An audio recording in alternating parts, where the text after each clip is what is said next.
Hello champions, this is Manish sir. एक बार फिर आप सभी के सामने the Bharat online education app पर। जैसा कि प्रीवियस क्लासेस में मैंने बताया आपको कि this is the best platform for all the subjects like maths, English, GS, reasoning and science. इस क्लासेस में हम लोग बात करने वाले हैं बहुत शानदार तरीके से हर एक एग्जाम्स के पॉइंट ऑफ व्यू से। केवल एक ही चीज़ की नीड है, एक ही चीज़ को वो केवल एक ही चीज़ को टारगेट किया जाएगा, दैट इज कॉल्ड सिलेक्शन। आपको सिलेक्शन तक कैसे ले जाना है वो हमारा काम है। वही चीज़ बस क्या करना है आपको, द भारत एप्लीकेशन जितने भी फ्रेंड्स हैं जिन्होंने नहीं पता है उनको बताते जाएं, और साथ के साथ चलिए आते जाएं सभी लोग। कैसे हैं? हाँ, जुड़ते जाएं सभी लोग। कैसे हाल चाल? हाँ, मैथ्स की क्लास पढ़ी ली आप लोगों ने? Very good. हाँ, तो मैथ्स के बाद अब आती है इंग्लिश की बारी। इंग्लिश में मैंने कुछ शॉर्ट ट्रिक्स आपको दी थी, कुछ आज देने वाला हूँ। और साथ ही साथ इंग्लिश में हम लोग ग्रामर के टॉपिक तो कर ही रहे हैं। मैं पहले ही क्लियर कर दूँ, स्टूडेंट्स दो तरीके का होगा, एक बेसिक और एक एडवांस। बेसिक स्टूडेंट्स को मैं बिल्कुल बेसिक से स्टार्टिंग की है ग्रामर के टॉपिक से, साथ ही साथ वोकैब की बहुत सारे शॉर्ट ट्रिक्स मैं प्रोवाइड कराता जा रहा हूँ। दूसरी चीज़, जो एडवांस स्टूडेंट्स हैं, जस्ट वेट फॉर 2 और 3 डेज, जस्ट 2 और 3 दिन के बाद जो कंडीशंस होंगी वो एक्चुअल लेवल की होंगी जो हमारे एग्जाम्स में आने लायक। और साथ के साथ जो आपको चाहिए कि सर जो कहीं नहीं पढ़ा वो इस the Bharat online education app English by Manish sir पे आपको मिलने वाला है। अब हम बात करते हैं किसके सेंस में, इंग्लिश के पॉइंट ऑफ व्यू से। नाउन तो आज हम लोग पढ़ेंगे, लेकिन नाउन से पहले मैंने सोचा आपसे कुछ चीज़ें डिस्कस करूँ। कुछ चीज़ें इन द सेंस क्या, वोकैब पैटर्न वही रहेगा, सब कुछ वही है, लेकिन बस पढ़ाने से पहले मैं क्या करने वाला हूँ, थोड़ी सी वोकैब डिस्कस करूँगा।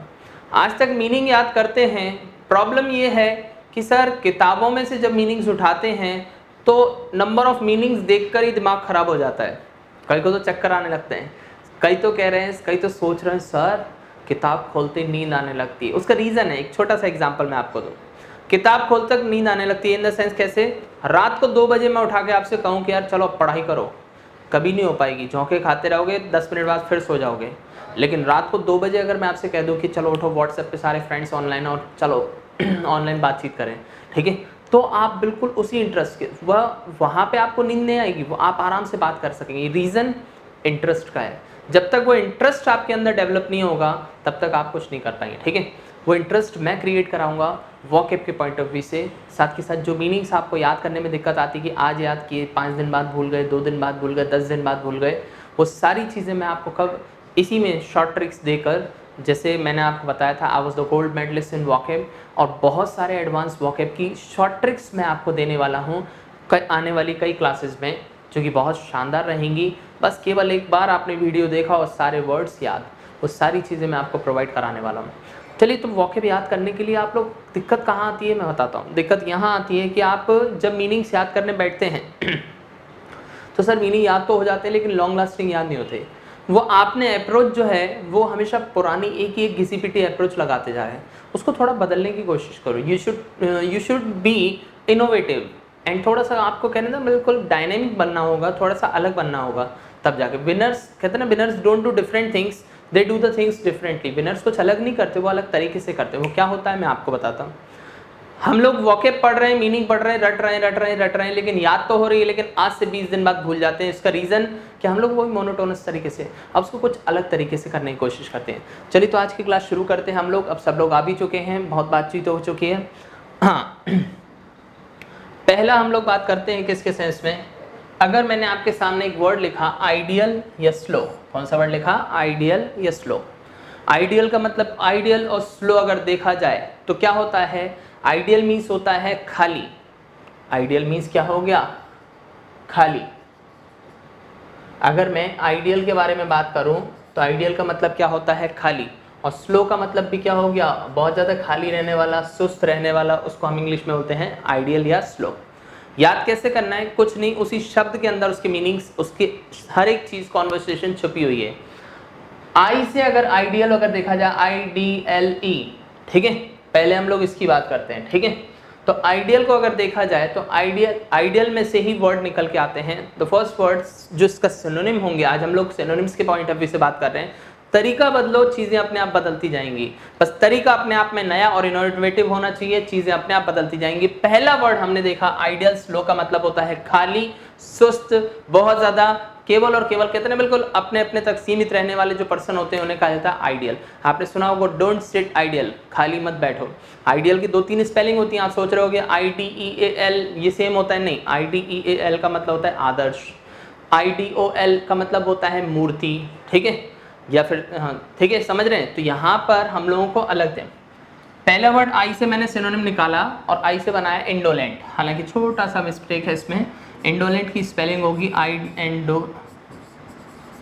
इंडोलेंट, ठीक है। इंडोलेंट का मतलब भी क्या होता है, आलसी, सुस्त। कुछ ऐसे पर्सन्स देखे होंगे आप लोगों ने बहुत ज़्यादा सुस्त और आलसी टाइप के, जिसको कहा जाता है इंडोलेंट। एग्जाम्पल इंडो, सो कहीं ना कहीं सेम लग रहे हैं, तो मैं तो ऐसे ही याद करता हूँ गाइस। क्या होता है जो वर्ड्स ऐसे, डिलीजेंट, डिलीजेंट मतलब मेहनती, अगर वो वर्ड याद नहीं हो रहा तो डिल और एजेंट दोनों को अलग किया, दिल्ली और एजेंट मिलते जुलते प्रोनाउंसिएशन है, उसके हिसाब से याद कर लिए। दिल्ली के एजेंट कैसे होते हैं, मेहनती होते हैं। इन द सेम वेंस अगर इंडोलेंट की बात करते हैं तो इंडोलेंट का मतलब क्या होता है, आलसी होता है। ऐसा पर्सन जो एग्जाम में भी सो लेता है उसको क्या बोलते हैं, इंडोलेंट बोलते हैं। डी फॉर डल और डोरमेंट, डल का मतलब सभी को मालूम है सुस्त, या फिर डल बिल्कुल व्यर्थ, बेकार जिसको कहा जाता है। आपने सुना होगा डल स्टूडेंट्स, ठीक है। डल के अलावा मैं आपसे बात करता हूँ डोरमेंट। डोरमेंट का मतलब भी क्या होता है, डोरमेंट मीन्स भी होता है निष्क्रिय, आलसी, सुस्त, निष्क्रिय जिसको कहा जाता है। डोरमेंट को कैसे याद करेंगे, वर्ड्स याद नहीं होंगे, इनके एग्जाम्पल्स याद होंगे। डोरमेंट अकाउंट होता है, अगर आपने अकाउंट में कुछ ट्रांजेक्शंस नहीं कर रखे तो उस ट्रांजेक्शन नहीं करने की वजह से क्या होता है, आपका अकाउंट डोरमेंट यानी निष्क्रिय हो जाता है, खराब हो जाता है। डोरमेंट वॉल्केनोस, ज्वालामुखी जो होते हैं डोरमेंट भी हो जाते हैं। इन द सेंस कैसे कि ना, ऐसे ज्वालामुखी जो काफ़ी समय तक काम नहीं, निष्क्रिय रहे, जो लावा नहीं निकलता, तो अब उनको क्या कहा जाता है, dormant volcanoes. Next is L for lazy और लेथार्जिक। लेजी तो सभी को मालूम है, आलसी को कहा जाता है। लेथार्जिक का मतलब होता है सुस्त या ढीला ढाला। कुछ पर्सन्स आपने देखे होंगे, छोटे छोटे बच्चे जब सुबह सुबह स्कूल निकलते हैं, अब आपने देखा होगा स्कूल जाते वक्त वो बड़े एनर्जी में जाते हैं, लेकिन जब वहाँ से आते हैं तो सुबह से शाम हो जाती है बेचारों को, तो फिर क्या होता है, वो बहुत ढीले ढाले से, सुस्त से दिखाई देते हैं। उसी को लेथार्जिक बोलते हैं। क्या बोलते हैं, lethargic. Next is E for easeful. Easeful मतलब भी वही होता है, हमेशा हर काम आसानी या शॉर्ट ट्रिक्स ढूंढने वाले जो पर्सन होते हैं उन्हीं को हम इंग्लिश में बोलते हैं ईजफुल। तो हम लोगों ने 4 सिनोनिम आइडियल के सिनोनिम, इंडोलेंट, डल, डोरमेंट, सारे इस तरीके से अपना तरीका बदलना है, चीज़ें अपने आप याद होती जाएंगी। एस, अगर स्लो का मतलब भी इसका मतलब होता है आलसी, सुस्त। स्लो को कैसे याद करेंगे, एस फॉर स्लगिश। स्लगिश का मतलब ही होता है, ये हमारे एसएससी का फेवरेट वर्ड रहा है। स्लगिश कई बार आ चुका है, ध्यान रखें इस वर्ड का। स्लगिश का मतलब होता है सुस्त। स्लगिश पर्सन्स होते हैं, स्लगिश पर्सन्स वही लेजी को कहा जाता है। बहुत ज़्यादा मतलब इतने ज़्यादा आलसी की आलस कूट कर भरा हुआ है, लेजी बोन्स टाइप। लैंग्वेज, लगाज, दोनों का मतलब भी क्या होता है, बहुत ज़्यादा सुस्त, ढीले ढाले से, जिसको कहा जाता है ओटियोस एज वेल एज वर्क शाय। वर्क मतलब काम और शाय मतलब शर्मा, हर एक काम को करने में शर्माने वाला, इधर रहने वाला, उस सारे। तो ये वर्ड्स इन तरीके से आप याद करेंगे। इसकी पीडीएफ आपको अवेलेबल होगी जस्ट थोड़ी देर बाद। नेक्स्ट मैंने आपसे कहा ग्रीड। ग्रीड का मतलब सभी लोग पहले तो पता है ग्रीड होता क्या है, हाँ जवाब देते जाएं। आवाज आ रही है सर। ग्रीड का मतलब होता है लालच, बिल्कुल सही कहा आपने। ग्रीड का मतलब क्या होता है, लालच। ग्रीडी होता है लालची और ग्रीड होता है लालच। अब जब ग्रीड वर्ड होगा तो ग्रीड के synonym, first word is gluttony. क्या बोला जाएगा, ग्लटनी। ग्लटनी वर्ड बनता है ग्लटन से, और ग्लटन कौन होता है, बहुत ज़्यादा खाने वाला। ऑक्सफोर्ड में तो इसका जो कॉन्वर्सेशन यानी मीनिंग दिया है वो थोड़ा सा बहुत अजीब सा दिया है। कैसा, a person who Yeats like a pig, बहुत ज़्यादा इस तरीके से जल्दी जल्दी खाने वाले जो पर्सन होता है, बहुत लालची सा जो पर्सन होता है, उसे ग्लटन बोलते हैं। और ग्लटनी वो लालच वाली आदत जो होती है उसी को ग्लटनी कहा जाएगा। रेपेसिटी, रेपेसिटी का मतलब भी क्या होता है, लालच होता है। रेपेसिटी वर्ड हमारे एग्जाम में एक और नाम से मिलेगा, रेपेशियस। किस नाम से मिलेगा, रेपेशियस। रेपेशियस का मतलब भी क्या होता है, बहुत ज्यादा लालची, बहुत ज्यादा हर एक चीज की ज्यादा मात्रा में लेने वाला, ज्यादा ग्रहण करने वाले को हम बोलते हैं रेपेशियस। Next is इडेसिटी। इडेसिटी मतलब जिसके अंदर एक ग्रीड, एक लालच, एक उत्सुकता भरी हो, उसी को हम इंग्लिश में बोलते हैं इडेसिटी। इडेसिटी क्या याद करेंगे, जैसे मैंने आपसे कहा कुछ भूख अंदर भरी हो, किस चीज़ की, नॉलेज की, पढ़ाई की, किसी भी चीज़ की, उसी को हम इंग्लिश में बोलते हैं एडेसिटी। क्या बोला जाता है? Audacity. Next is assurance. Assurance मतलब भी क्या हो गया हमारा? लालच को ही कहा जाता है। किसी भी चीज़ को देखकर अंदर से एक जिज्ञासा पैदा होती है, वो जिज्ञासा को हम इंग्लिश में बोलते हैं assurance. Next is desire. Desire का मतलब सभी को मालूम है, हमारी इच्छा को कहा जाता है। किसको कहा जाता है? डिज़ायर यानी इच्छा। अच्छा, जब डिज़ायर वर्ड आया तो मैंने आपसे पूछा, जितने लोग क्लास ले रहे हैं ज़रा पढ़ना ज़रा, डिज़ायर और विश दोनों का मतलब क्या होता है? इच्छा। डिफरेंस क्या होगा? टेक इट इजी, कोई दिक्कत नहीं है, कोई जल्दी नहीं है। हाँ, दोनों में डिफरेंस। हाँ, चलिए मैं बता देता हूँ। विश का मतलब अच्छे एफर्ट्स लगाएं, कई लोगों ने मैसेजेस वगैरह भेजे हैं, ठीक है। 1-2 दिन में जो मैसेज का ऑप्शन है वो हम लोगों के लिए एक्टिव हो जाएगा पर्टिकुलर तरीके से। फिर हम लोग आपके एक एक डाउट का एक ही सही तरीके से जवाब दे पाएंगे। पिछली क्लासेस में भी मैं बता चुका हूँ कि अभी कमेंट हम लोगों ने जो ऑप्शन था, ठीक है, अभी चैट वाला ऑप्शन कैंसिल करके उसको केवल कमेंट पे रखा है, क्योंकि चैट वाले में क्या होता है, स्टूडेंट्स कमेंट जब सब लोगों को देखते हैं तो स्टूडेंट्स मिसगाइड होता है, थोड़ा सा उसका कंसंट्रेशन इधर उधर होता है। तो आप केवल और केवल आपके डाउट्स हम तक पहुंचेंगे, एक एक डाउट हम देखते जाएंगे, साथ के साथ आपको पढ़ाते जाएंगे, एक एक चीज़ उसको क्लियर करते जाएंगे। क्लियर? हाँ। डिज़ायर और विश दोनों का मतलब क्या होता है? विश होती है एक सामान्य इच्छा और डिज़ायर का मतलब होता है एक गहरी इच्छा। विश मतलब मैं खाना खा के आया हूँ, अब किसी ने मुझसे पूछा जूस पिएंगे, तो वो मेरी विश होगी। क्यों? क्योंकि मैं पहले से खाना खा के आया हूँ। लेकिन डिज़ायर कब बन जाएगी? जब सुबह से मैंने कुछ नहीं खाया और उसके बाद मेरे से कहा जाए तो मेरी क्या है? डिज़ायर है। विश थोड़ी सी काल्पनिक भी हो सकती है। नेक्स्ट, अब इनके अलावा और कौन कौन से सिनोनिम ग्रीड के? पहला वर्ड आता है अवेराइज। अवेराइज का मतलब भी लालच होता है, बचपन से पढ़ते आ रहे हैं। No vice like avarice. Next is allurement. Allurement word बनता है एल्यूर से। एल्यूर का मतलब होता है ललचाना।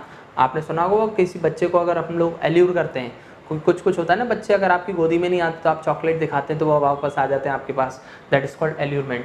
टेम्पटेशन। टेम्पटेशन का मतलब भी क्या होता है? लालच। रटने की जरूरत नहीं है, एक चॉकलेट आती है टेम्पटेशन, उससे याद हो जाएगा। टेम्पटेशन का मतलब क्या हो गया? लालच। वर्ब, अगर यही चीज़ें वर्ब के सेंस में आएंगी तो एल्यूरमेंट का क्या बन जाएगा? एल्यूर बन जाएगा। टेम्पटेशन का क्या बन जाएगा? टेम्प्ट बन जाएगा। एंटाइस। एंटाइस का मतलब अपनी ओर आकर्षित करना, अपनी ओर खींचना, दैट इज कॉल्ड क्या कहलाएगा? एंटाइस। एंटाइसमेंट होता है जब आप व्हाट्सएप खोलते हो, फेसबुक खोलते हैं, कोई भी चीज़, इंस्टा चलाते हैं ना सभी लोग, तो जब हम लोग ये इंस्टा फेसबुक ये सब चीज़ें यूज़ करते हैं ना, तो वैसे तो हम पढ़ने जैसे तैसे बैठे, लेकिन जैसी मैसेज टोन बजी और जैसे हमने उसको खोलने की कोशिश की, खोला, तो फिर क्या होता है? हमारे कुछ टाइम हम सोचते हैं कि बस 2 मिनट के अंदर व्हाट्सएप बंद कर देंगे, लेकिन वो कब 20 मिनट, आधा घंटा, 2 घंटे कब कैसे वेस्ट हो जाते हैं पता नहीं पड़ता।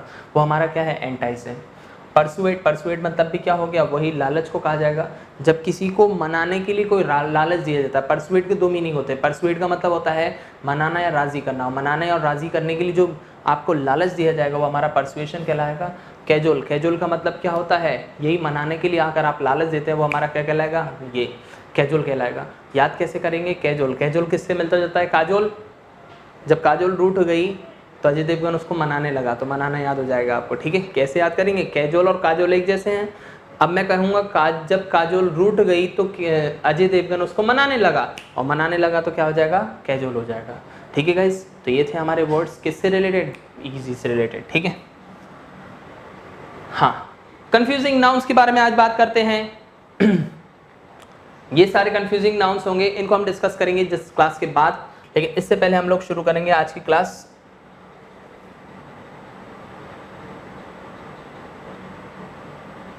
हाँ, तो आज की क्लास शुरू करने से पहले ज़रा बात करते हैं कल की क्लास में हम लोगों ने क्या पढ़ा था। जो लोग आज पहली क्लास दे रहे हैं उनसे बात कर लेते हैं।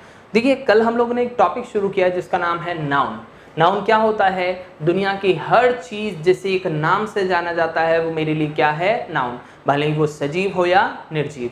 Noun is a naming word. It may be the name of any living as well as non-living object. किसी भी सजीव या निर्जीव, मेरा नाम मनीष, आपका नाम जो भी है, ये हर एक चीज़ दुनिया की क्या है? नाउन। आप जहाँ बैठे हैं, आसपास बेंच पर बैठे हैं, बेंच क्या है? नाउन, ठीक है।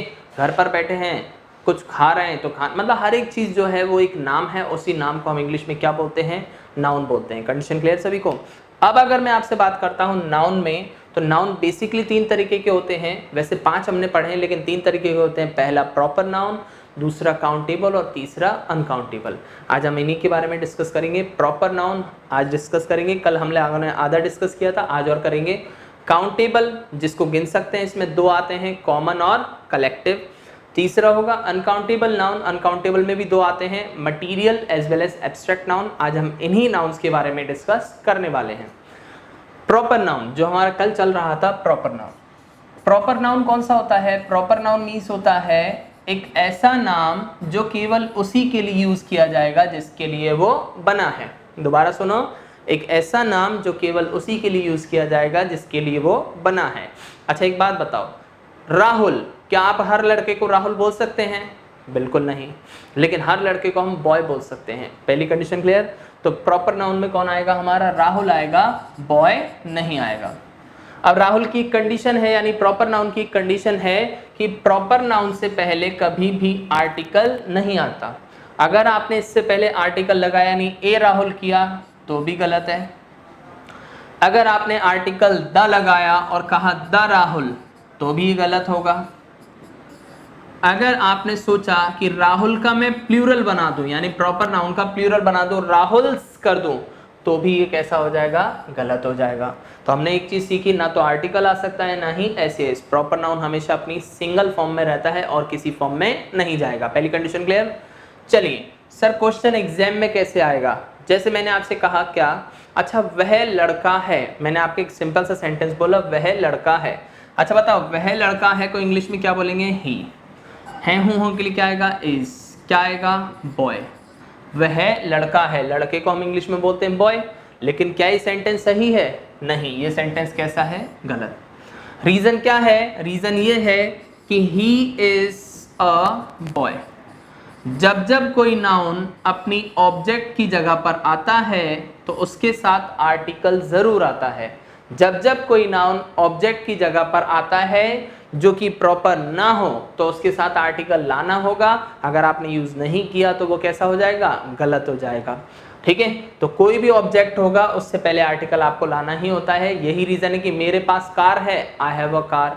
वो लड़का है, ही इज अ बॉय, ऐसे बोला जाता है। लेकिन अगर मैं आपसे बात करता हूं किसके सेंस में, वो लड़का है की जगह मैं बोलता हूं वो राहुल है, ही इज। अगर मैंने बोल दिया ही इज अ राहुल तो ये गलत हो जाएगा। क्यों? क्योंकि राहुल अभी ऑब्जेक्ट की जगह पर है लेकिन प्रॉपर नाउन के साथ कोई आर्टिकल नहीं आता। ही इज अ राहुल ना आते हो क्या हो जाएगा? He is Rahul. तो पहली कंडीशन हमारे दिमाग में क्या गई कि प्रॉपर नाउन से पहले कोई आर्टिकल नहीं आता। ये हमने कल भी पढ़ा था, आज हम लोग डिस्कस कर रहे थे। मान लीजिए मेरी क्लास में 4 लड़के हैं जिनका नाम राहुल है, अजय है, या कुछ भी कह सकते हो। ठीक है, मैंने कहा मेरी क्लास में 4 अजय हैं। क्या कहा? मेरी क्लास में 4 अजय हैं। इंग्लिश का बेसिक स्ट्रक्चर क्या होता है? Subject, verb and object. Subject कौन होता है? जो काम करता है। जब हमने देखा सब्जेक्ट वो होता है जो काम करता है, वर्ब होती है जो काम होता है, और ऑब्जेक्ट जिस पर काम होता है। Subject doer, doer action commander. कल हम लोग पढ़ चुके हैं इसको। जिन्होंने नहीं पढ़ा पिछली वीडियो जाकर यूट्यूब पर देख सकते हैं, साथ के साथ दा भारत पर देख सकते हैं। दूसरी चीज, अगर मैंने आपसे कहा सब्जेक्ट वो होता है जो काम करता है और मैं आपसे कह रहा हूं कि मेरी क्लास में 4 लड़के हैं यानी 4 राहुल हैं, अगर मैं ऐसा बोलता हूं तो क्या इसमें से राहुल व्यक्ति ने काम किया? नहीं। जब प्रॉपर नाउन काम ही नहीं कर रहा यानी कि सब्जेक्ट नहीं माना जाएगा, तो राहुल हमारा सब्जेक्ट नहीं है। अब जब सब्जेक्ट नहीं है तो सेंटेंस की शुरुआत कैसे करें? अगर सेंटेंस में सब्जेक्ट ही नहीं है तो सेंटेंस की शुरुआत कैसे करें? तो अगर सेंटेंस में सब्जेक्ट नहीं होता तो सेंटेंस की शुरुआत करने के लिए एक सब्जेक्ट लाया जाता है जिसको हम इंग्लिश में बोलते हैं देयर। क्या बोला जाता है? देयर। अगर सेंटेंस में सब्जेक्ट क्लियर नहीं होगा तो एक नया सब्जेक्ट हम अपनी तरफ से लेकर आते हैं, देयर। क्लियर? लेकिन देयर के साथ इज आएगा कि आर आएगा वो कभी देयर डिसाइड नहीं करेगा, वो शब्द डिसाइड करेगा जो कि वर्ब के बाद आने वाला है, यानी जिसके लिए हम देयर को लेकर आ रहे हैं। मैंने कहा क्लास में 4 राहुल हैं तो क्या हो जाएगा? देयर, या तो इज या आर। पहला आपका सोचना, कितने राहुल हैं? 4। क्या है? राहुल। पहला ऑप्शन इन द क्लास। पहला ऑप्शन की पहले तो ये बताओ इज आना है कि आर आना है। तब आपने देखा कि देयर कभी डिसाइड नहीं करेगा इज आएगा कि आर आएगा। देयर के बाद कौन सा नाउन दिया है? 4 राहुल। इसका मतलब 4 मतलब एक से ज्यादा संख्या होती है, 4 एक से ज्यादा संख्या होती है और एक से ज्यादा संख्या के लिए आर आता है, इज नहीं। तो पहली कंडीशन यहाँ पे कि आर आना है। अब जब आर लगता हुआ देखता है तो स्टूडेंट्स ये सोचते हैं कि आर लगा है यानी प्लूरल है, और प्लूरल है तो राहुल का क्या होना चाहिए, राहुल्स। लेकिन 2 सेकंड पहले मैंने आपको बताया था कि प्रॉपर नाउन का कोई प्लूरल नहीं होता, आप राहुल का राहुल्स नहीं कर सकते हो। कंडीशन क्लियर सभी को? तो देयर आर 4 राहुल्स ना होते हो क्या हो जाएगा, there are 4 Rahul in my class. किसी को कोई डाउट? एक ही चीज सीखी, प्रॉपर नाउन में कोई आर्टिकल नहीं आएगा, प्रॉपर नाउन के बाद एस या ईएस नहीं आएगा। 2 चीजें हैं। अगर जो लोग नोट्स बनाते जा रहे हैं साथ ही साथ लिखते जाया करें, ठीक है। वीडियो को और भी देख सकते हैं, ठीक है। अब इनके बेसिस पे क्वेश्चन, जैसे मैंने आपसे कहा, अगर मैं आपसे क्वेश्चन कहता हूं कि यार मैं बाहर घूमने जा रहा हूं, ठीक है। अब मैंने आपसे कहा मैं बाहर घूमने जा रहा हूं, मुझे लेकिन थोड़ा सा डाउट है, ठीक है। आपसे पूछा कैन यू, जब मैं कार ड्राइव करते हुए जा रहा था, पास में किसी व्यक्ति से पूछा यार तुम मुझे कैन यू टेल मी, क्या तुम मुझे बता सकते हो द वे, रास्ता टू द ओरछा, क्या आप मुझे ओरछा का रास्ता बता सकते हो। था वो एक ही सेंटेंस, अब मैंने उसको 3 पार्ट्स में डिवाइड किया, फर्स्ट पार्ट, सेकंड पार्ट और थर्ड पार्ट। है वो एक ही सेंटेंस, लेकिन मैंने इसको क्या किया, 3 पार्ट्स में डिवाइड किया। अब मैं आपसे पूछता हूं, और चौथा, जो लोग फर्स्ट क्लास ले रहे हैं, एनई का मतलब होता है नो एरर, कोई गलती नहीं है, ठीक है। What should be the answer according to you, आपके हिसाब से गलती कहां पर है, फर्स्ट में, सेकंड में, थर्ड में? तब आप कहेंगे सर ओरछा एक ऐसा शब्द है जो कि हमें प्रॉपर जैसा लग रहा है। सर कैसे पहचानेंगे? पहचानेंगे ऐसे कि क्या हम किसी और सिटी को ओरछा बोल सकते हैं? नहीं बोल सकते। इसका मतलब ओरछा क्या हुआ, हमारा प्रॉपर नाउन हुआ, और जब प्रॉपर नाउन हुआ तो प्रॉपर नाउन से पहले कोई आर्टिकल नहीं आएगा। कंडीशन क्लियर सभी को? प्लस किसी ने मुझसे पूछा सर आपके पास मोबाइल कौन सा है, मैंने कहा मेरे पास एक छोटा मोटा सा आईफोन है, तो मैंने कहा मेरे पास आईफोन है, मेरे पास है तो क्या हो जाएगा, आई। कोई भी चीज़ आपके पास या अधिकार में होती है तो हेल्पिंग वर्ब क्या आती है, हैव। मेरे पास कार है, आई हैव अ कार, मेरे पास बाइक है, आई हैव अ बाइक, मेरे पास कोई भी चीज़, मेरे पास माँ है तो भी क्या आता है, हैज़ आता है। इन द सेम सेंस मैंने बोला कि मेरे पास आईफोन है तो आई हैव एन आईफोन। मैंने ये सेंटेंस लिखा और आप लोगों से पूछा जरा सेंटेंस को पढ़ो, क्या आपको ये सेंटेंस सही लग रहा है या गलत लग रहा है। तब आपने सोचा कि सर आईफोन तो हर एक फ़ोन को नहीं बोलते, केवल आईफोन कंपनी के फ़ोन को बोलते हैं। अगर मैं इसकी जगह फ़ोन बोल देता तो फ़ोन तो किसी भी कंपनी का हो सकता है, लेकिन आईफोन केवल उस कंपनी का हो सकता है जिसका नाम आईफोन है। तो ये कौन सा नाउन हुआ, प्रॉपर नाउन। और जहां प्रॉपर नाउन होता है, प्रॉपर नाउन से पहले कोई आर्टिकल नहीं, तो प्रॉपर नाउन से पहले कोई आर्टिकल नहीं आएगा, ना उसमें एस या ईएस जोड़ी जाएगी। पहली कंडीशन क्लियर। हाँ, लेवल होगा तो फिर क्या किया जाएगा, तो फिर जब शानदार वाला लेवल होगा तो उसमें क्वेश्चन ऐसा आएगा, मान लीजिए आप सब में से जब जितने भी लोग पढ़ रहे हैं उनमें से किसी का नाम कुशाग्र है, ठीक है, और मेरा एक दोस्त भी है उसका नाम भी कुशाग्र है। तो मैंने आप में से किसी से कहा यार वो भी कुशाग्र है और तुम भी कुशाग्र हो, तो मैंने कहा वो भी एक कुशाग्र है जो मेरा बहुत अच्छा दोस्त है, तो मैंने कहा वह को क्या बोलेंगे, ही। है हूँ के लिए क्या आ जाएगा, is also the Kushagra in my friends list, in my friends list, मेरे दोस्तों की फ्रेंड लिस्ट में क्या है, वो भी एक कुशाग्र है। अब आप लोगों से पूछा गया just take it out, sentence को पढ़ो और बताओ गलती कहाँ पर है, फर्स्ट में है, सेकंड में है कि थर्ड में है। तब आपने पढ़ा सर कुशाग्र एक व्यक्ति का नाम है यानी प्रॉपर नाउन, और प्रॉपर नाउन से पहले आर्टिकल कौन सा दिख रहा है आपको, द। तो गलती आपने कौन से में निकाली, सेकंड वाले में, जबकि एग्जामिनर के हिसाब से इस सेंटेंस में है नो एरर, कोई गलती नहीं है। सेंटेंस में कोई गलती नहीं है क्योंकि प्रॉपर नाउन से पहले आर्टिकल नहीं आता, लेकिन प्रॉपर नाउन की एक कंडीशन होती है स्पेशल कि जब जब प्रॉपर नाउन किसी व्यक्ति, क्या कहा मैंने आपसे, जब जब प्रॉपर नाउन किसी व्यक्ति से तुलना, समानता, किसी भी व्यक्ति से किसी भी चीज से तुलना, समानता या विशेषता की बात करता है तो आर्टिकल कौन सा लगता है, द।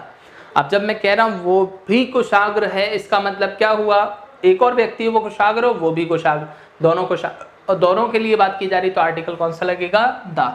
तो आंसर होगा नो एरर, कोई गलती नहीं है।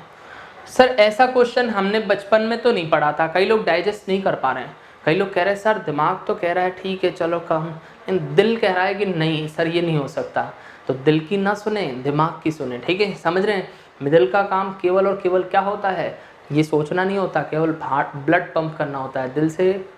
कई तो कह रहे हैं सर हम तो दिल से सोचते हैं, दिल से सोचते हो तभी तो प्रॉब्लम हो जाती है। इधर आ जाओ। अब मैंने आपसे बात किया कि इसके सेंस में अगर बात करें, चलिए नेक्स्ट क्वेश्चन करते हैं। ऐसा क्वेश्चन जो हमने बचपन से पढ़ रखा है, क्या एक बचपन वाला सेंटेंस जो मैं पढ़ाता तो नहीं हूँ लेकिन मैं आपको कंपैरिजन कर सकता हूँ इस सेंटेंस के द्वारा, उस चीज़ का कंपैरिजन कर सकता हूँ जो मैंने पढ़ाया है। मैंने कहा Kalidas is the Shakespeare of India. बचपन में सबसे ज़्यादा पढ़े हुए सेंटेंस में से एक सेंटेंस है कि Kalidas is the Shakespeare of India. Kalidas Bharat के शेक्सपियर हैं। क्या आपको ये सही लग रहा है? सेंटेंस पढ़ो, बिल्कुल सही लग रहा है। शेक्सपियर से पहले हम लोगों ने बचपन में दा पढ़ाया था, मैडम ने पढ़ाया था कि नहीं पढ़ाया था? हाँ, याद नहीं है मैडम की बातें? सर बचपन में पढ़ाई में दिमाग था ही कहाँ। चलो अब तो ले लो, इधर आओ। शेक्सपियर से पहले आर्टिकल नहीं आएगा कि हम लोग बात करते हैं शेक्सपियर क्या है, एक व्यक्ति का नाम है, प्रॉपर नाउन है, लेकिन इस समय शेक्सपियर तुलना या समानता के लिए आ रहा है कि कालिदास भारत के शेक्सपियर हैं, यानी समानता और तुलना समानता के लिए आर्टिकल कौन सा चलता है, द। पहली कंडीशन क्लियर सभी को? चलो हटाते हैं इसको। प्रॉपर नाउन में ऐसे ही कुछ क्वेश्चंस मिलेंगे आपको। कल मैं एक मूवी गया हुआ था और मूवी अपने एक दोस्त की फैमिली के साथ, वैसे मैं कम जाता हूँ, एक दोस्त की फैमिली के साथ चला गया था और फिर मैंने आपके लिए एक सेंटेंस बना डाला, आई वेंट टू मूवी। मैं मूवी गया हुआ था विद किसके साथ, द गुप्तास। ठीक है, कब? लास्ट नाइट, कल रात। कुछ नहीं किया, वही एक सेंटेंस बनाया है और उसको 3 पार्ट्स में डिवाइड किया है। First part, second part, third part और चौथा पार्ट है नो एरर। अगर आपको लगता है कि कहीं गलती है तो बताओ कहाँ पर गलती है, फिर हम आगे बढ़ते हैं।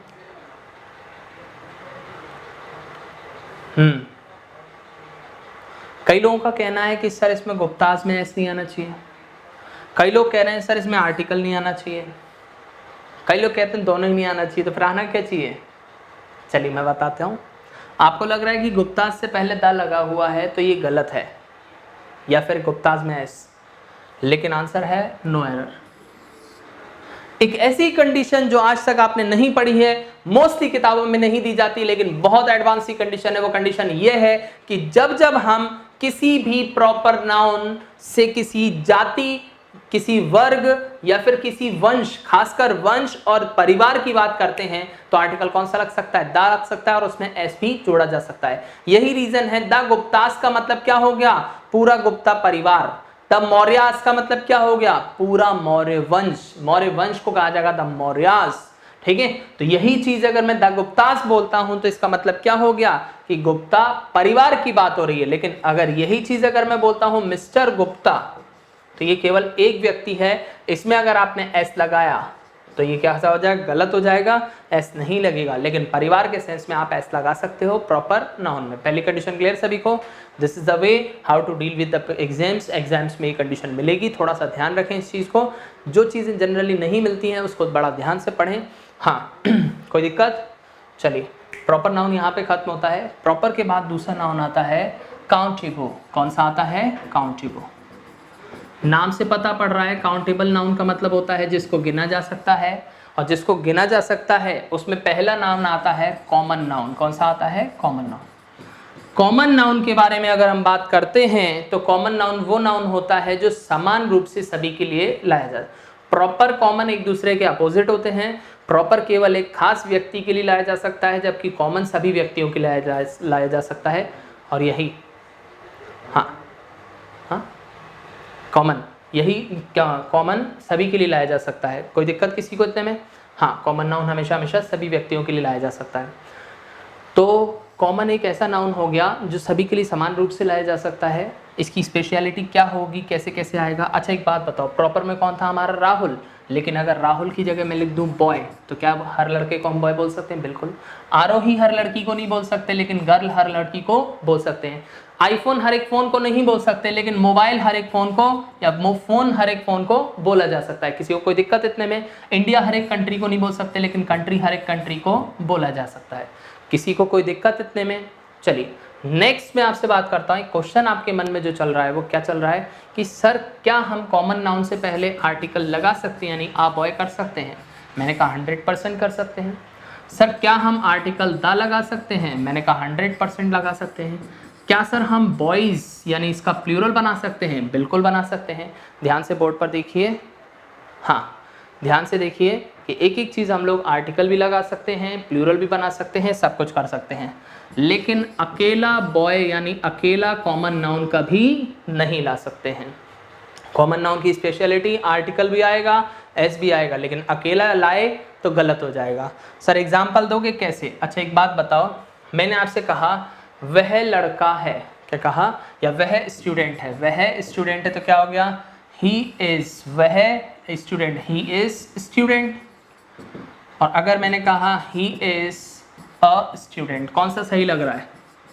सेंटेंस तो मैंने बोला है वह स्टूडेंट है, एक तो नहीं बोला, तो हमें लगने में क्या लग रहा है? ये वाला आंसर सही लग रहा है, लेकिन ये कैसा है? गलत। सही कौन सा है? ये जब जब कॉमन नाउन किसी ऑब्जेक्ट की जगह पर लाएं या सब्जेक्ट की जगह पर, हमेशा आर्टिकल लेकर आएगा, भले ही ए हो या फिर दा हो। कंडीशन क्लियर सभी को? सर क्वेश्चन ये बनता है कि अगर कॉमन नाउन ऑब्जेक्ट की जगह पर है तो आर्टिकल लाएगा, वो चलो प्रूफ करो। सर अपन बोलते नहीं है मेरे पास कार है, एक तो नहीं बोला मैंने, फिर भी हम बोलते हैं आई हैव अ कार। क्या बोलते हैं? I have a car. In the same sense अब बात करें ही इज़ अ स्टूडेंट, वो एक स्टूडेंट है, एक नहीं भी बोलूँ तो भी ही इज़ स्टूडेंट। सर एक डाउट आ रहा है मन में कि ए लगाएं, ए कब लगाया जाएगा और दा कब लगाया जाएगा? क्वेश्चन बनता है कि ए कब लगाया जाएगा और दा कब लगाया जाएगा। बात कर लेते हैं दोनों में क्या दिक्कत है। इधर आओ, मैंने कहा ए कब यूज़ होगा और दा कब यूज़ होगा? जब जब ऑब्जेक्ट पर कोई काम नहीं होगा तो आर्टिकल ए चलेगा, और जब जब ऑब्जेक्ट पर काम होता है तो आर्टिकल दा। मान लीजिए बाहर कोई स्टूडेंट बैठा है, मैंने कहा यार कृपया करके उस स्टूडेंट को बुलाइए, तो मैं क्या कहूँगा? Please call a student. अगर मैंने ऐसा बोला तो ये गलत होगा, मुझे क्या बोलना होगा? Please call the student. अब सर स्टूडेंट होगा तो ही द लगेगा, स्टूडेंट्स में भी लग सकता है। मैंने कहा एक अकेला हो तो भी द लगेगा, और स्टूडेंट्स यानी एक से ज़्यादा यानी प्लूरल हो तो भी क्या लगेगा? द। दोनों में से कहीं कोई दिक्कत नहीं आएगी, लेकिन कभी भी ए नहीं लगेगा, मतलब जब हम उस पर काम कर रहे हो। लेकिन स्पेशली आपसे कहा जा रहा है कोई स्टूडेंट, अनजान स्टूडेंट, ऐसा स्पेशल शब्द बोल के कहा जाएगा, उसी कंडीशन में ए अलाउ किया जाएगा। अदरवाइज जब जब काम होता है तो आर्टिकल कौन सा लगता है? द। आपने बचपन से ही सेंटेंस पढ़ रखे हैं, बताओ कौन से आपने पढ़ा होगा बचपन में? वो कौन सा? ओपन द डोर, दरवाज़ा खोल दो, तो क्या बोलते हैं? Open the door. ओपन मतलब खोलना, डोर मतलब दरवाज़ा। द क्यों लग रहा है? क्योंकि ऑब्जेक्ट पर काम, जब जब कॉमन नाउन पर काम होगा तो आर्टिकल कौन सा चलेगा? द चलेगा। कंडीशन क्लियर है सभी को? ये था हमारा कॉमन नाउन। सर एग्जाम में कैसे आएगा? मैंने आपसे कहा आई हैव, मान लीजिए आप में से कोई मुझे मिल गए और अपने पास कुछ छुपा रहे थे, ठीक है, मॉल में थे, कुछ गिफ्ट वगैरह खरीद रहे थे, तब मैंने देखा तो हाथ में कुछ गिफ्ट सा था। मैंने पूछा भाई क्या है? तो आपने कहा आई हैव गिफ्ट, मेरे पास गिफ्ट है। मैंने किसके लिए? तो आपने कहा फॉर समवन, किसी खास व्यक्ति के लिए, ठीक है। अब कुछ नहीं किया, एक सेंटेंस मैंने आपसे पूछा what should be the error according to you, आपके हिसाब से सेंटेंस में गलती कहाँ है? तब आपने चेक किया कि सर अगर ये सब्जेक्ट है तो ये क्या होगी? वर्ब। और अगर ये वर्ब है तो ये क्या हुआ? हमारा ऑब्जेक्ट। और जब जब हम ऑब्जेक्ट की बात करते हैं तो आर्टिकल ज़रूर आएगा, क्योंकि गिफ्ट तो कुछ भी हो सकता है, नहीं कॉमन नाउन है, और कॉमन नाउन से पहले अगर उस पर काम नहीं होता तो ए आएगा, तो क्या हो जाएगा? गिफ्ट, ठीक है। लेकिन यही काम होने लगता तो मैं क्या कहता? Please open the gift. क्या बोलता? Please open the gift. तो ये सही होता, क्यों? उस पर काम हो रहा है। तो कॉमन नाउन से बाद में हमेशा हमेशा आर्टिकल ज़रूर आता है। कोई दिक्कत किसी को इतने में? हाँ, कॉमन नाउन के बाद नेक्स्ट जो आता है that is called collective noun. क्या पढ़ा जाएगा इसको? कई लोग पढ़ते हैं कलेक्टिव, कलेक्टिव गलत होगा, प्रोनाउंसिएशन भी सुधारेंगे। It's not collective, it's collective. हाँ, प्रैक्टिस करते जाया करें, साथ साथ बोलते जाया करें। कई तो कह रहे हैं सर रहने दो, जुबान टेढ़ी पड़ जाएगी। इधर आओ, it's collective noun, collective. When we talk about the collective noun, so the pronunciation, sorry, common noun हम लोग पढ़ चुके हैं, जो अभी अभी पढ़ा था इसका एक फर्स्ट पार्ट। लेकिन when we talk about the next part that is called collective noun. Collective noun कौन सा हो गया? ऐसे नाम जो ग्रुप्स का बोध कराते हैं, समूह का बोध कराते हैं, उनको हम इंग्लिश में क्या बोलते हैं? Collective noun. Those nouns that denotes a group are called collective nouns. Sir कौन कौन से आते हैं इसमें कलेक्टिव नाउन?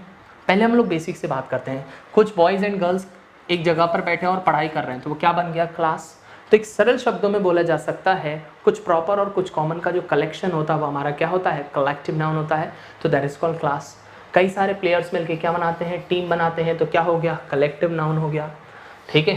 फिर मैंने कहा कई सारे लोग मिलकर क्या बना देते हैं? कमेटी बनाते हैं, तो कमेटी क्या हो गया? कलेक्टिव नाउन हो गया। ये थे बेसिक एग्जाम्पल्स जो हम लोग बचपन से पढ़ते हुए आ रहे हैं। But when we talk about the advance examples, the first word is jury. जजों का जो समूह होता है उसको हम इंग्लिश में क्या बोलते हैं? ज्यूरी। यही जजों का समूह अगर इंटरव्यू में होता है तो उसको हम इंग्लिश में बोलते हैं पैनल। यही चीज़ अगर मैं आपसे बात करता हूँ, इंटरव्यू पैनल होता है। यही चीज़ जो समूह होता है कुछ लोगों का, अगर मैं आपसे बात करता हूँ कुछ लोगों का समूह, एक वर्ड होगा सीनेट, जो हमारे एग्जाम में रिसेंटली पूछा गया। ये कलेक्टिव नाउन केवल आप बेसिक में ये सोचे कि फिल इन दी ब्लैंक्स में आएंगे, एरर करेक्शन में आएंगे, इसके अलावा हमारे वन वर्ड सब्स्टिट्यूशन में भी पूछे जाते हैं। सीनेट होता है यूनिवर्सिटी या किसी भी सुरक्षा परिषद वगैरह जिसे कहा जाता है, उनको सीनेट कहा जाता है। क्या कहा जाता है? सीनेट। सर और कौन सा? रिसेंटली जो हमारा एग्जाम था उसमें एक वर्ड पूछा गया था दैट इज कॉल्ड स्वाम, जो जनरली अगर मैं आपसे बात करता हूँ स्टूडेंट को नहीं पता। स्वैम कीट पतंग होगा, a group of insects when we talk about, so we have to use swarm. And the next word is congregation. Congregation ये हमारे एग्जाम में 3 बार पूछा जा चुका है। अ ग्रुप ऑफ वर्शिपर्स ऐसे पूछा जाता है, a group of worshippers that have collected for the pray that is called congregations. यानी कि पूजा करने वालों का जो समूह होता है उसको हम इंग्लिश में बोलते हैं कॉन्ग्रीगेशंस। ये सारे थोड़े से एडवांस। सर आते एग्जाम में कैसे आते हैं? एग्जाम में ऐसे आएंगे जैसे मैंने आपसे कहा, एक क्वेश्चन था वन वर्ड का 2016 में पूछा गया, अ बॉडी ऑफ सिंगर्स। मैंने आपसे क्या कहा? A body of singers. Singers के ग्रुप को क्या कहा जाता है? ठीक है, सिंगर्स के ग्रुप को क्या कहा जाता है? पहला वर्ड मैंने आपको दिया ट्रायो, दूसरा वर्ड दिया मैंने कॉर, तीसरा वर्ड दिया कॉर, चौथा वर्ड दिया कॉर्ड। तब आपसे पूछा कि बताओ क्या गलती है और कौन सा आना चाहिए। सोचो सोचो, दिमाग लगाओ। हाँ, तो मैं बता देता हूँ। ट्रायो का मीन्स होता है 3 सिंगर्स के ग्रुप को हम इंग्लिश में ट्रायो बोलते हैं, जो हमारे एग्जाम में पूछा जा चुका है। ट्रायो ट्रायो मतलब होता है a group of 3 singers, but मैंने पूछा है a collective body of singers. पूरे सिंगर्स का एक ग्रुप होता है, गायन मंडली जैसे कहा जाता है। और आंसर होगा सेकंड वाला। सर मिलने जुलने वाले दोनों शब्द दोनों एक जैसे ये दिख रहे हैं, लेकिन डिफरेंस क्या है? ये जो कौर होता है इसको कौर पढ़ा जाता है। नारियल की जो जटा होती है उसको हम इंग्लिश में बोलते हैं कौर। कॉर्ड क्या होता है? एक रस्सी होती है या कोई भी चीज़ जो जोड़ती है। कॉर्ड कंप्यूटर में देखा होगा, कॉर्ड, पावर कॉर्ड वगैरह दोनों चीज़ें जोड़ने के लिए कॉर्ड। और यही चीज़ ट्रायो 3 सिंगर्स का ग्रुप, तो आंसर केवल और केवल क्या होगा? कौर होगा। क्या होगा? Kaur. Next, a body of singers, तो यहाँ पर बात की जा रही है कॉर्ड। ठीक है। नेक्स्ट, अगर मैं आपसे बात करता हूँ कलेक्टिव नाउन के सेंस में, सर एग्जाम में क्वेश्चंस कैसे आते हैं? एग्जाम में क्वेश्चन ऐसे आएंगे व्हेन वी टॉक अबाउट, हाँ जब हम बात करते हैं, कुछ नहीं किया, मैंने आपसे एक क्वेश्चन पूछा, the government is oblique are not working well, what should be the answer according to you? आप ध्यान से पढ़ें और बताएं गलती कहाँ पर, मतलब इज आना चाहिए कि आर आना चाहिए। पहली बात तो है कलेक्टिव नाउन होता क्या है, और कलेक्टिव नाउन में वर्ब कैसी आएगी? इज आएगी यानी सिंगुलर आएगी कि प्लूरल आएगी? हाँ सोचे, जवाब देते जाएं। वेरी गुड, कई लोग सही जवाब दे रहे हैं। लेकिन इसका एक कंसेप्ट होता है, इसको करने से पहले कंसेप्ट क्लियर कर दूं। जब हम कलेक्टिव नाउन यानी कि ग्रुप की बात करते हैं और अगर वो सब्जेक्ट के सेंस में आता है, तो अगर वो यूनानिमसली यानी एकजुट काम करता है तो वो सिंगुलर आएगी, और अगर वो डिफरेंटली यानी अलग अलग काम करता है तो वो प्लूरल आएगी। When the collective noun works unanimously, so we have to use singular verb. When the collective noun works differently, so we have to use plural verb. तो government is not working well या are not working well, इस समय government पूरा एक group है और group के sense में verb कैसी आएगी? is। लेकिन यही क्वेश्चन अगर मैं नीचे लिखता हूँ दूसरा वाला, the government of these states, in states की गवर्नमेंट जो है इज ऑब्लिक आर वो कैसी है, डिक्टेटोरियल है। कैसी है, डिक्टेटोरियल। डिक्टेटोरियल का कई मीनिंग नहीं मालूम होगा, इसका मतलब होता है तानाशाही से भरी हुई। अब मैंने पूछा इन स्टेट्स की जो गवर्नमेंट है वो कैसी है, डिक्टेटोरियल है। तो आप ध्यान से पढ़ो, बताओ यहाँ पर यूनानिमसली यानी एकजुट काम हो रहा है कि अलग अलग। तब आपने देखा सर इसमें तो गवर्नमेंट पूरी की बात की जा रही है, लेकिन यहाँ पे गवर्नमेंट है तो कहाँ की है, इन स्टेट्स की है। और जब इन स्टेट्स की गवर्नमेंट है तो एक गवर्नमेंट की बात नहीं हो रही, अलग अलग स्टेट्स की गवर्नमेंट की बात हो रही है। और जब अलग अलग स्टेट्स की गवर्नमेंट की बात हो रही होगी तो वो अब कैसी आने लगेगी, प्लूरल यानी कि आर आने लगेगी। जिन लोगों को एग्जाम्पल क्लियर नहीं हुआ, बिल्कुल बेसिक से एग्जाम्पल बात करते हैं। मान लीजिए आप और मैं क्लास में पढ़ रहे हैं और अगर पूरी क्लास इस समय मैं बोलता हूँ class is oblique are studying now, class इस समय पढ़ रही है, तो सब लोग एकजुट काम कर रहे हैं और जहाँ एकजुट काम हो रहा है तो इज आएगा। लेकिन अगर मैं कहता हूँ एक क्लास पढ़ा रहा हूँ दूसरी बाहर खड़ी हुई है, तो कुछ लोग ऑफिस में खड़े हुए हैं और कुछ लोग जीनों पर, तो class is oblique are waiting in the office and in the on the stairs. अगर वो खड़े हुए हैं कहाँ पर, ऑफिस में और स्टेयर्स पर, तो इसका मतलब क्या हुआ कि वो लोग आधे ऑफिस में हैं आधे स्टेयर्स, यानी बट गई। और जहाँ बटने की बात होती है तो हमेशा क्या चलता है, आर। एसएससी भी इस तरह के क्वेश्चंस पूछ चुका है, काफ़ी चीज़ें ध्यान रखें इनका। इनके बेसिस पे जितने भी क्वेश्चंस हैं इनकी पीडीएफ मैं आपको प्रोवाइड कराऊंगा आप ही की दा भारत चैनल पर, सारी चीज़ें, ठीक है। कलेक्टिव नाउन का सीन ये हो गया। हाँ, वन वर्ड सब्स्टिट्यूशन के सेंस में कैसा आता है, ये कैसा आता है, सारी चीज़ें मैंने बता दी हैं। और अब कलेक्टिव नाउन में और भी एडवांस क्वेश्चंस होते हैं, जैसे मैंने आपसे कहा वन वर्ड सब्स्टिट्यूशन के सेंस में पूछा जाएगा, वर्ब के सेंस में पूछे जाएंगे। लेकिन one more thing is here कि जब जब इनसे रिलेटेड प्रोनाउंस की बात की जाए, प्रोनाउंस मतलब प्रोनाउन जो आज तक आप पढ़ते हैं, प्रोनाउंस की बात की जाए तो प्रोनाउंस के सेंस में आप बात करेंगे तो भी क्वेश्चन बनता है। अगर मैं बात करता हूँ आपसे the jury were divided in its decision, jury कैसी थी, डिवाइडेड थी अपने डिसीजन में। कुछ नहीं किया, सेंटेंस को बताया, 3 पार्ट्स में डिवाइड किया, चौथा है नो एरर। अगर आपको लगता है कहीं गलती है तो बताओ कहाँ पर है, तब आपको थोड़ा सा दिमाग लगाना होगा, थोड़ा सा सोचना होगा। सर ने अभी अभी बोला था ज्यूरी मतलब होता है जजों का समूह। अगर वो डिवाइडेड थी, डिवाइडेड मतलब अलग अलग थी, सबका सोच अलग अलग था, इन इट्स डिसीजन, अपने अपने डिसीजन में, तो इसका मतलब क्या हुआ, वो लोग एकजुट काम कर रहे हैं या डिसीजन एकजुट है कि अलग अलग है, अलग अलग है। और जब एकजुट मतलब डिसीजन अलग अलग है तो फिर जब हम बात कर रहे हैं कि वर्ब को हम लोग बात कर रहे हैं, वर्ब प्लूरल लेकर आ रहे हैं तो सही है। लेकिन एग्जामिनर जानता है आप ये पढ़ के आओगे कि यहाँ पे क्वेश्चन ढूंढोगे, वहाँ सही है। लेकिन गलती कहाँ पर है कि प्रोनाउन जो मैंने कल पढ़ाया था नाउन के बेसिस पर बनता है, और प्रोनाउन जब नाउन के बेसिस पर बनता है तो वो नाउन के अकॉर्डिंग ही लाया जाएगा। और यहाँ पर अगर आप वर्ब प्लूरल ला रहे हो तो सब्जेक्ट भी कैसा होना चाहिए, प्लूरल। और जब सब्जेक्ट प्लूरल है तो आने वाला प्रोनाउन भी कैसा होना चाहिए, प्लूरल। और जब हम प्लूरल की बात करते हैं तो एक चीज़ ध्यान रखना, कोई लड़का होगा ही, कोई लड़की होगी शी, कोई वस्तु होगी इट, तीनों सिंगुलर हैं। इन तीनों का प्लूरल जो बनता है वो क्या बनता है, दे बनता है। क्या बनता है, दे। इन तीनों का प्लूरल क्या बनता है, दे। लेकिन केसेस के हिसाब से ही का हिज बनता है, शी का हर बनता है, इट का इट्स, तो दे का क्या बनता है, देयर बनता है। तो यहाँ पर अगर हम बात करें इट्स को तो इसके अकॉर्डिंग हमें किस में चेंज करना होगा, देयर में चेंज करना होगा। किस में चेंज करना होगा, देयर में। Clear to all. तो यहाँ पर कलेक्टिव नाउन का सीन ये था हमारा कलेक्टिव नाउन जिस तरीके से एग्ज़ाम में आता है। और आज का लास्ट क्वेश्चन मैं कर लेता हूँ, ठीक है। हाँ, मैंने आपसे पूछा कि class is facing exam in their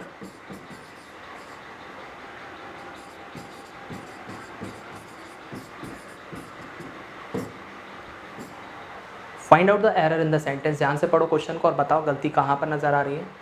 मैंने कहा class is facing exam in their classroom. Class इस समय अपने अपने क्लास में क्या कर, अपनी क्लास में एग्जाम फेस कर रही है। So what should be the error according to you. हाँ, ध्यान से पढ़िए, द क्लास इज़ फेसिंग। तब आपने देखा कि अगर सब्जेक्ट क्लास है तो वर्ब भी इसी के हिसाब से आएगी क्योंकि सब्जेक्ट के अकॉर्डिंग वर्ब आती है।